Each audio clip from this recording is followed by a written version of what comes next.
Hi friends, Suparna life స్టైల్‌కి స్వాగతం. ఈరోజు మనం ఈ వీడియోలో సార చక్రాలు తయారు చేసుకోబోతున్నాం. ఈ సార చక్రాలు పిల్లలు అత్తగారింటికి వెళ్తూ ఉంటారు గదా! డెలివరీ అయిన తర్వాత పసిబిడ్డని తీసుకొని అప్పుడు వాళ్ళతో పాటు పంపిస్తామనమాట. చలివిడి, చక్రాలు, బొమ్మని. బొమ్మ సారని పంచుతారు కదా! దానికోసం ఈ చక్రాలు చేసి పంపిస్తామనమాట చలివిడితో పాటు. ఈ చక్రాలు తయారు చేసుకోవటానికి 1 కేజీ బియ్యం తీసుకున్నాం అనుకోండి. దాన్ని నానబెట్టి, కడిగి ఆరబోసుకోవాలి బాగా. అవి ఆరేలోపు మనం 1 కప్పు పెసరపప్పు, 1 కప్పు శనగపప్పు తీసుకున్నాం. ఇవి కరెక్ట్‌గా 50 గ్రామ్స్ ఉంటాయండి. చిన్న కప్పు. ఈ కప్పుతోటి కొలత పెట్టుకొని తీసుకోవాలి. ఈ రెండిటిని బాండీలో వేసి మంచి కమ్మని వాసన వచ్చే వరకు వేయించుకోవాలి. అవి మంచి కమ్మని వాసన రాగానే అందులో 1 కప్పు సగ్గుబియ్యం వేసి అదే కప్పుతోటి స్టవ్ ఆఫ్ చేసేయాలి. సగ్గుబియ్యం వేసిన తర్వాత ఇంకా స్టవ్ ఆఫ్ చేసేయాలి. ఆన్‌లో ఉండకూడదు. సగ్గుబియ్యం మాడిపోతే వేసిన పుట్నాల పప్పు కూడా వేసేసి అదే కప్పుతోటి దించబోయే ముందు దానిలో వాము కూడా వేసేసుకోవాలి. వాము కూడా వేసి వీటన్నిటిని మనం ఆరబెట్టుకున్న బియ్యంలో పోసేద్దాం. వీటన్నిటిని మిక్సీ పట్టుకోవచ్చు, లేదంటే మిల్లు దగ్గరైనా మెత్తగా పట్టించేసుకొని ఫైన్ పౌడర్ వస్తుందండి. మనం బియ్యము నానబెట్టి కడిగి ఆరబోస్తాం కదా! అందుకని చాలా స్మూత్‌గా వస్తుంది పిండి కూడా.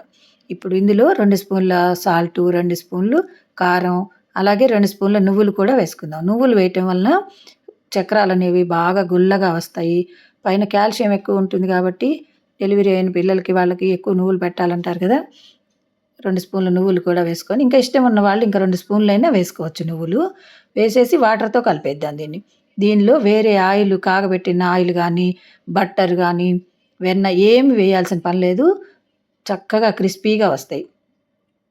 ఇలా గట్టిగా కలుపుకున్న తర్వాత దీన్ని ఇలా సిలిండ్రికల్‌గా చేసుకొని ఈ గొట్టాల్లో పెట్టుకుందాం. ఈ స్టార్ గొట్టంలో మాత్రమే ఏసుకోవాలి. స్టార్ అయితేనే మనకి ఈ షేపులు వస్తాయన్నమాట. ఇవి మనం ఒక్కసారి ఆయిల్‌లో వేయలేము. ఒక్కొక్కటి కంపల్సరీగా ఇలాగే తయారు చేసుకోవాలి. గరిటె మీద గానీ, ఒక చిన్న ప్లేట్ మీద గానీ వేసి ముందుగా చేసుకొని రౌండ్ చుట్టుకొని, కొంచెం ఎక్స్‌పీరియన్స్ ఉంటే గానీ ఇవి బాగా రావండి. ఎప్పుడు ఎక్కువగా చేసే వాళ్ళకి భలే చక్కగా గుండ్రంగా వస్తాయి. ఇలా అన్నిటిని యేసుకొని మీడియం ఫ్లేమ్‌లో పెట్టి కాల్చుకోవాలి. ఇది కొంచెం లావుగా ఉంటాయి కాబట్టి నిదానంగా కాలుతాయి. మీడియం ఫ్లేమ్‌లో ఉంటేనే లోపల వరకు కాలుతాయి. అందుకని మీడియం ఫ్లేమ్‌లో పెట్టి మంచి గోల్డెన్ బ్రౌన్ కలర్ వచ్చే వరకు కాల్చి తీసేసుకుంటే ఇవి 1 మంత్ అయినా కూడా ఇదే టేస్ట్‌తో ఉంటాయి. చక్కగా ఇది సారె అంటే అందరికీ పంచుతారు కదా! పక్కన వాళ్ళకి వాళ్ళందరికీ పంచుతారు. ఇది వచ్చిన వాళ్ళందరికీ ఇస్తుంటారు. అలా అందరికీ పెట్టుకునేవి కాబట్టి మంచి రుచిగా ఉండాలి, కమ్మగా ఉండాలి కదా! అందుకని ఇలా చేస్తామనమాట వీటిని. మీలో ఎవరైనా ఇలా చేసి ఉంటే మేము కూడా ఇలా చేశామని కామెంట్స్ రూపంలో చెప్పండి.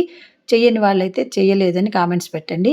ఈ వీడియో నచ్చితే లైక్ చేయండి, కామెంట్ చేయండి, సబ్స్క్రైబ్ తప్పకుండా చేయండి. అలాగే షేర్ చేయటం కూడా మర్చిపోవద్దు. Thank you for watching.